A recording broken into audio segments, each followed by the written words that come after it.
मेरे मसीह भाई बहनों, आप सभी को जय मसीह की। परमेश्वर आपको, आपके परिवार को बहुत आशीष दे। मेरे प्रिय भाई बहनों, आज हम परमेश्वर के वचनों को आपको बताएंगे। आप परमेश्वर के राज में यदि परमेश्वर को अपना सहकर्मी, अपना परमेश्वर, अपना उद्धारकर्ता मान के ग्रहण करते हैं, तो परमेश्वर से ज्ञान और बुद्धि, समझ और सामर्थ मांगते हैं, तो प्रभु आपको देगा। मेरे प्रियो, यदि आप वीडियो में पहली बार हैं, आप नए हैं, तो वीडियो को लाइक, शेयर, कमेंट और सब्सक्राइब करें। लाइक करें ताकि हम जो भी नया वीडियो बनाएं वो आप तक पहुंचे। तो मेरे प्रिय भाई बहनों, परमेश्वर के वचनों को आपको बताएंगे। जैसे 1 कुरिन्थियों 3:9 में लिखा है, क्योंकि हम परमेश्वर के सहकर्मी हैं, तुम परमेश्वर की खेती और परमेश्वर की रचना हो। मेरे प्रिय भाई बहनों, हम सचमुच परमेश्वर की खेती हैं, परमेश्वर की रचना है, क्योंकि प्रभु ने हमें अपने हाथों से बनाया है। परमेश्वर ने स्वयं हमको अपने आप में, अपनी आत्मा में, अपने स्वरूप हमको क्या किया है, बनाया है।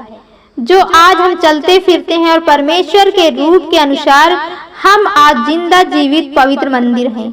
जब हम प्रभु को आत्मिकता से ग्रहण करते हैं तो प्रभु हमारी हर एक मनोरथ को पूरा करता है और हमारे जीवन से हर एक दुख, हर एक क्लेश को दूर करता है।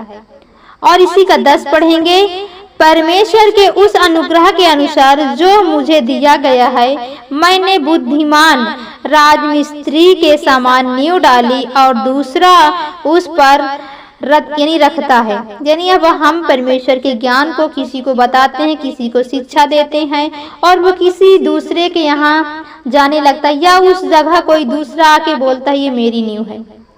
क्योंकि हम किसी दूसरे के नींव पर घर नहीं बना सकते, क्योंकि प्रभु ने हमें स्वयं अपनी सामर्थ, अपनी शक्ति के अनुसार हमें अपने ज्ञान में बढ़ाया है।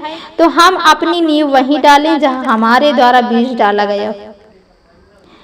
क्योंकि प्रभु हर एक को, परमेश्वर हर एक को अनुग्रह और अनुग्रहकारी बनाता है, बुद्धिमान बनाता है। वो हर एक डाली को संभालता है, जो फलती है उसी को काटता है।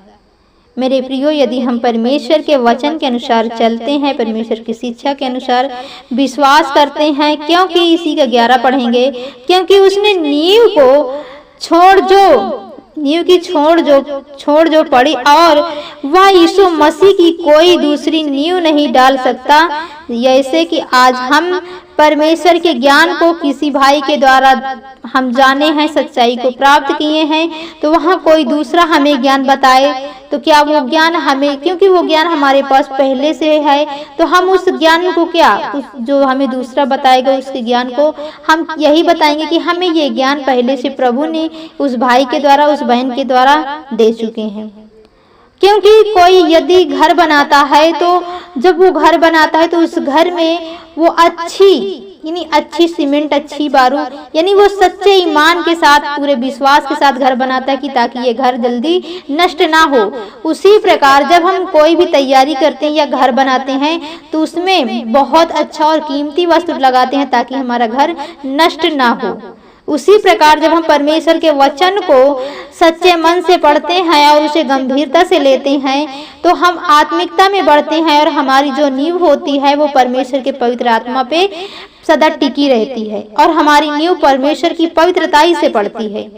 उसमें आंधियां आए, तूफान आए, फिर भी वो नींव नहीं टूटेगी, क्योंकि हम प्रभु के पवित्र आत्मा से मजबूत हैं, परिपूर्ण हैं।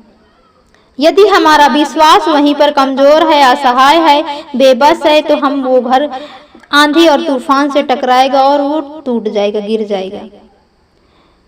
क्योंकि इसी का 12 पढ़ेंगे, यदि कोई इस पर सोने या चांदी या बहुमूल्य पत्थर या काठ या घास या फूस की यानी घास फूस की कोई नींव डालता है, कोई घर बनाता है, तो क्या वो आंधी आएगी, उड़ जाएगी, वो नहीं टिकेगी। इसी का 13 पढ़ेंगे, तो हर एक का काम प्रकट हो जाएगा, क्योंकि वह दिन उसे बताएगा, इसलिए कि आग के साथ प्रकट होगा और वह आग हर एक कामों को परखेगी।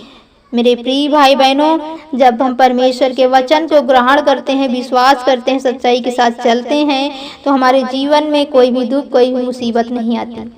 जब हम अपने आप को संसारिक रीति में हर एक बुरे कामों में फंसाते हैं तो हमारा काम प्रकट हो जाता है, हर कोई जान जाता है, क्योंकि हम बुरे कामों के साझीदार होते हैं। यदि हम परमेश्वर के वचन को छोड़ देते हैं तो ये निश्चय है कि हम नष्ट हो जाएंगे, निश्चय हम बर्बाद हो जाएंगे, क्योंकि परमेश्वर का पवित्र मंदिर जब तक हम में नहीं आएगा, जब तक परमेश्वर हमें वास नहीं करेगा, हमें कोई भी नष्ट होने से नहीं बचा सकता। यदि हम धोखे के साथ रहेंगे तो हमारे साथ जीवन में धोखा ही होगा। जब हम परमेश्वर को सच्चे तन मन से ग्रहण करेंगे और परमेश्वर के पवित्रताई पे चलेंगे तो परमेश्वर का पवित्र मंदिर कोई नष्ट नहीं कर सकता। परमेश्वर उसकी हिफाजत करेगा, उसकी अगुवाई करेगा, उसकी मदद करेगा, उसे कभी नष्ट नहीं होने देगा, उसे कोई धोखा नहीं दे सकता।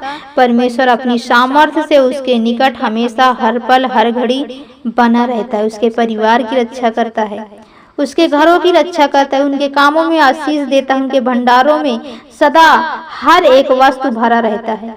तो परमेश्वर आपको, आपके परिवार को बहुत आशीष दे। आमीन।